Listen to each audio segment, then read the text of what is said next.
बच्चों, आज मैं आपके समक्ष आपके सामने आज प्रस्तुत करने जा रही हूँ गीता का 9वां अध्याय।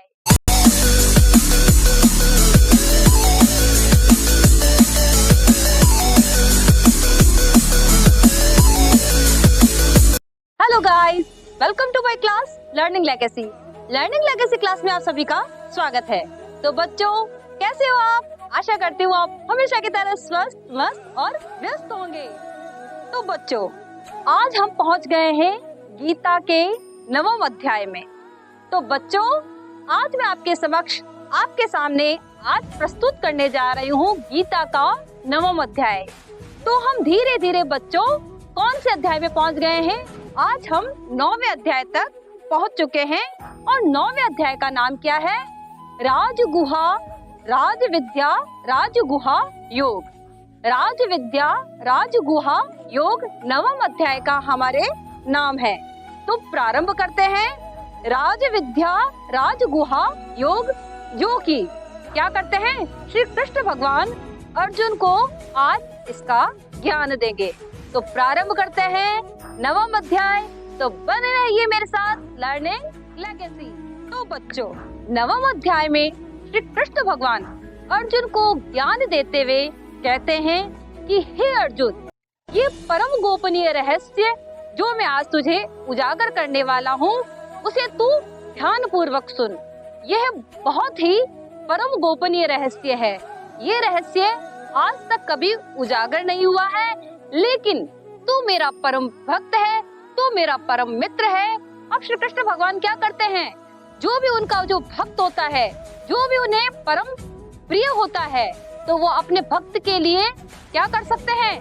वो कैसे भी बात, कितना भी परम रहस्य हो, तो उसके लिए उजागर कर देते हैं।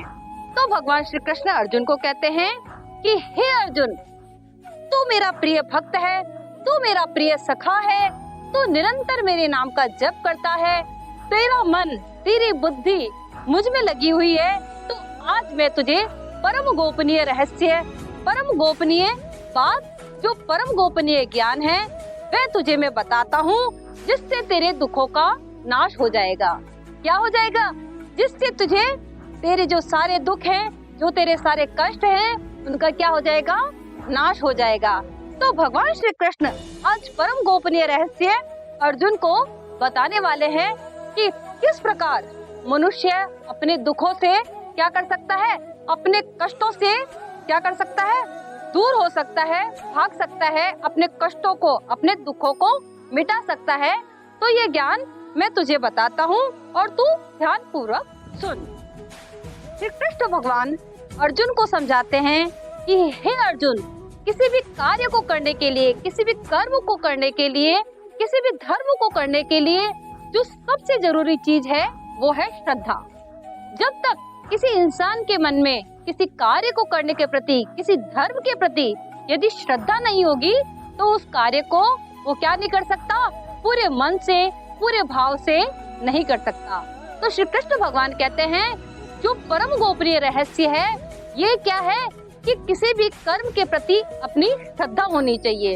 तो आज मैं तुझे बताता हूँ कि यदि किसी धर्म में, किसी कर्म में यदि आपकी श्रद्धा नहीं होगी, पूर्ण श्रद्धा भाव से यदि आप उस कार्य में नहीं लगोगे, उस कर्म में नहीं लगोगे, तो उस कार्य का कोई मतलब नहीं है। क्या नहीं है? उस कार्य का कोई मतलब नहीं है। तो आज मैं तुझे बताता हूँ, ये बताता हूँ कि तू किसी भी धर्म के प्रति, किसी भी कर्म के प्रति यदि तू कोई भी कार्य कर रहा है, तो उसके प्रति क्या कर? तो पूर्ण श्रद्धा भाव से वो कार्य कर। क्या कर? तू पूर्ण उस कार्य के प्रति समर्पित होके पूर्ण श्रद्धा भाव से वो कार्य को करने की ओर अग्रसर हो। अब भगवान श्री कृष्ण अर्जुन को समझाते हैं, कहते हैं, श्री कृष्ण भगवान अर्जुन को कहते हैं, जो मनुष्य बिना श्रद्धा के, बिना विश्वास के क्या करता जाता है? कर्म करते जाता है और विश्वास नहीं रखता, श्रद्धा नहीं रखता, तो वो इंसान, वो मनुष्य, वो क्या करता है? वो कृष्ण को प्रिय नहीं है। वो क्या करता है? इस दुनियादारी में भगवान पर विश्वास नहीं रखकर, भगवान पर श्रद्धा नहीं रखकर क्या करता है? वो दुनिया के कार्यों में लगा रहता है, लगा रहता है, लगा रहता है, और वो उस परम पिता परमात्मा को खोजने का प्रयास नहीं करता। तो क्या करता है भगवान श्री कृष्ण? ऐसे भक्तों को क्या करते हैं, वो उनके लिए प्रिय नहीं है। भगवान श्री कृष्ण कहते हैं ऐसे लोग दुनिया में बार बार आते हैं और चले जाते हैं। तो श्री कृष्ण भगवान ऐसे मनुष्यों को क्या कहते हैं कि उनका क्या होता है, दुनिया में आना जाना लगा हुआ रहता है, वो मोक्ष के लिए प्रयत्न नहीं करते, वो परमपिता परमात्मा को जानने की क्या करते हैं, कोशिश नहीं करते। वो जो मनुष्य जो होते हैं वो कृष्ण को प्रिय नहीं होते और श्री कृष्ण भगवान भी क्या करते हैं, उनका साथ नहीं देते हैं। तो श्री कृष्ण भगवान कहते हैं कि इस दुनिया में क्या होते हैं, जो अहंकारी लोग हैं, जो घमंडी लोग हैं, जो क्या करते हैं, हमेशा मदिरा पान करते हैं और हमेशा मोह में फंसे रहते हैं, इस माया के जो जंजाल में फंसे हुए रहते हैं, वो क्या करते हैं, वो सोचते हैं कि हम इस दुनिया में आए हैं तो हमें क्या करना है, हम इस दुनिया में आए हैं तो हमें मौज मस्ती करनी है, हमें क्या करना है, इस दुनिया में परमपिता परमात्मा की खोज में नहीं लग के वो क्या करते हैं, सिर्फ इस दुनिया के माया मोह और इसमें जाल में फंसे हुए रहते हैं। उनको कभी मोह सताता है, कभी काम सताता है, कभी क्रोध सताता है, कभी वो ईर्ष्या करते हैं, कभी वो द्वेष करते हैं। तो ऐसे कार्यों में जो लोग फंसे हुए होते हैं वो कृष्ण को बिल्कुल भी प्रिय नहीं है।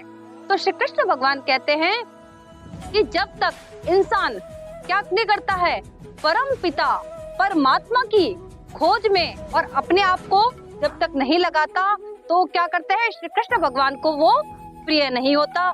तो इसलिए हे अर्जुन, तू पूर्ण श्रद्धा और पूर्ण विश्वास से क्या कर, तू पूर्ण श्रद्धा और विश्वास के साथ आगे बढ़ और श्रद्धा और विश्वास के साथ जब तू आगे बढ़ेगा तो क्या होगा, तेरा कल्याण संभव है। कृष्ण अर्जुन को कहते हैं कि हे अर्जुन, इस दुनिया में दो तरह के लोग होते हैं, एक तो होते हैं आसुरी प्रवृत्ति के, एक होते हैं देवी प्रवृत्ति के। जो आसुरी प्रवृत्ति के जो लोग होते हैं उनको क्या होता है, मद मोह और मदिरा में और क्या करते हैं, ये लोग अपना जीवन नष्ट कर देते हैं। क्या कर देते हैं, मद में मोह में और मदिरा में अपना जीवन नष्ट कर देते हैं। क्या करते हैं, वो परमात्मा की सत्ता को स्वीकार ही नहीं करते। वो कहते हैं कि भगवान कहाँ है, हमें दिखाई थोड़ी देता है। अब उनको कितना प्रमाण दे, क्या वायु बिना स्थिर हुए, वायु को कोई अवलंब चाहिए, कोई सहारा चाहिए, तो वो क्या करते हैं, वो परमात्मा की सत्ता को स्वीकार नहीं करते। वो हमेशा ये प्रमाण मांगते हैं कि भगवान कहाँ है, भगवान हमें दिखाई नहीं देता। जैसे आकाश में वायु को क्या है, वायु को सहारे की जरूरत नहीं होती ना, वैसे ही हमारे क्या है, हमारे इस दुनिया में परमात्मा है, लेकिन वो बिना ज्ञान के क्या है, बिना ज्ञान के हमें दिखाई नहीं देता। तो जब तक हमारे अंदर ज्ञान की प्राप्ति नहीं होगी तब तक वो हमें क्या नहीं होगा, वो दिखाई नहीं देगा। तो एक बताया है भगवान श्री कृष्ण ने देवी प्रवृत्ति के लोग, एक दैवीय प्रकृति के जो लोग होते हैं वो क्या करते हैं, उनको हमेशा उनको क्या हो रहता है कि वो परम पिता परमात्मा की खोज में लगे हुए रहते हैं। उन्हें ये पता होता है कि क्या है, कि हमारा जो जीवन है, हमें जो ये मानव जीवन मिला है, परमात्मा ने हमें किस लिए दिया है, कि हम उस परम पिता परमात्मा को याद करते रहे, अच्छे धर्म करें, अच्छे कर्म करें और ईश्वर को समर्पित करके पूर्ण श्रद्धा भाव से क्या करें, अपने कर्म में लगकर वो क्या करते हैं, पूर्ण निष्काम कर्म योग करते हैं। ऐसे लोग क्या कहलाते हैं, महात्मा जन कहलाते हैं, जो अपना तो भला करते ही करते हैं, समाज का भी भला करते हैं। क्या करते हैं, वो अपना भला करते करते क्या करते हैं, जब उन्हें ज्ञान की प्राप्ति हो जाती है तो वो क्या करते हैं, दुनिया का भी भला करते हैं, समाज का भी भला करते हैं। तो ऐसे लोग क्या होते हैं, श्री कृष्ण को बहुत प्रिय होते हैं। तो हे अर्जुन, तू आसुरी लोगों को समझ और देवीय प्रवृत्ति के लोगों को भी समझ, और इनकी जो प्रवृत्तियां हैं वो भी क्या होती है, इनके कर्म के हिसाब से इनको मिलती है, कि यदि इन्होंने अगले जन्म में जैसे कर्म किए होते हैं ऐसी इनको प्रवृत्तियां मिलती है। तो आसुरी प्रवृत्ति के लोग और देवीय प्रवृत्ति के लोग, दोनों प्रकार के लोग इस सृष्टि पे निवास करते हैं। तो तुझे क्या करना है? तू देवीय प्रवृत्ति का है और तुझे क्या करना है? पूर्ण श्रद्धा और निष्काम भाव से, और क्या करना है? तुझे पूर्ण श्रद्धा भाव से, विश्वास से क्या करना है? आगे बढ़ता जाना है और तुझे अपना कर्म करना है। अब भगवान श्री कृष्ण अर्जुन को कहते हैं कि जो गीता का ज्ञान है वो सबके लिए है, चाहे वो स्त्री हो, चाहे वो पुरुष हो, चाहे वो ब्राह्मण हो, चाहे वो क्षत्रिय हो, चाहे वैश्य हो, किसी भी प्रकार का कोई भी व्यक्ति हो, चाहे वो पापी हो, चाहे वो महात्मा हो। तो गीता का ज्ञान दोनों के लिए बराबर है, सबके लिए ये गीता का ज्ञान है। गीता का ज्ञान सुनने में किसी के लिए भी कोई बाध्यता नहीं है, किसी के लिए नहीं है कि ये क्षत्रिय सुन सकता है, ये वैश्य सुन सकता है, स्त्री इसको नहीं सुन सकती, पुरुष इसको नहीं सुन सकता। तो ये जो गीता का ज्ञान है वो सबके लिए समान भाव से दिया गया है कि गीता का ज्ञान सबके लिए अनिवार्य है और सबको ये सुनना आवश्यक है और सबके लिए ही ये सुनना बहुत जरूरी है। तो गीता का ज्ञान ऐसा नहीं है कि लोग, जो सांसारिक लोग हैं वो बताते हैं ना कि उच्च वर्ग ही गीता का पाठ कर सकता है, पंडित वर्ग ही ये पाठ कर सकता है।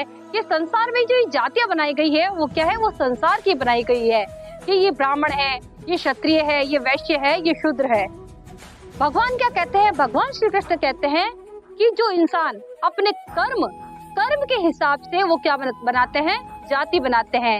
यदि कोई ब्राह्मण का पुत्र है और वो वेद पाठी नहीं है, वो अच्छे कर्म नहीं करता, तो भगवान क्या कहते हैं? वो ब्राह्मण कहलाने लायक नहीं है। तो भगवान कर्म के हिसाब से क्या करते हैं? उसको जाति प्रदान करते हैं। लेकिन भगवान के यहाँ क्या है? कोई भेदभाव नहीं है। भगवान के द्वार पर ऐसा नहीं है कि कोई भक्ति नहीं कर सकता, ब्राह्मण नहीं कर सकता, वैश्य नहीं कर सकता, क्षत्रिय नहीं कर सकता, शूद्र नहीं कर सकता। भगवान हर किसी को अपने कर्म के हिसाब से क्या देते हैं? फल प्रदान करते हैं। भगवान के सामने ऐसा नहीं है कि ब्राह्मण है तो मैं इसको ज्यादा फल प्रदान करूंगा, ये क्षत्रिय है तो मैं इसको ज्यादा फल प्रदान करूंगा। तो भगवान के सामने ये नियम लागू नहीं होते। ये संसार के द्वारा बनाए गए नियम है कि ये उच्च जाति का है, ये नीच जाति का है। तो ये जो नियम बनाए गए हैं वो संसार के नियम है। भगवान के जो नियम है वो क्या है? वो अलग है, वो कर्म पर आधारित है। जैसा इंसान कर्म करता है उसे वैसा ही फल प्रदान करते हैं। श्री कृष्ण भगवान कहते हैं कि गीता में ये कहा गया है कि जो इंसान जैसा कर्म करता है उसे वैसा ही फल प्रदान होता है। तो हे अर्जुन, तो पूर्ण श्रद्धा से, पूर्ण विश्वास से अपना कर्म करता जा, क्योंकि तेरा कर्म क्या है? तेरा धर्म क्या है? तू क्षत्रिय है और तू धर्म के लिए पूर्ण श्रद्धा से, पूर्ण विश्वास से तू तैयार हो। तू अपना धनुष उठा और तू धर्म के लिए युद्ध कर, तू धर्म के लिए युद्ध कर। तो इस प्रकार भगवान ने गीता में 9वें अध्याय में ये बताया है कि पूर्ण श्रद्धा और पूर्ण विश्वास से यदि हम कोई कार्य करते हैं तो वो कार्य निश्चित ही सफलता की ओर लेके जाता है। तो आज हमारा 9वां अध्याय यही समाप्त होता है। तो बच्चों, कैसा लगा आपको? आशा करती हूँ कि आपको गीता समझ में आने लगी होगी और आपको ये अध्याय अच्छे लगते होंगे। तो बच्चों, आज हमारा 9वां अध्याय यहाँ संपूर्ण होता है, पूर्ण होता है। तो बच्चों, कैसा लगा आपको अध्याय? यदि आपको अध्याय अच्छा लगे तो आप क्या करना? लाइक करना, शेयर करना, सब्सक्राइब करना और कमेंट जरूर करें।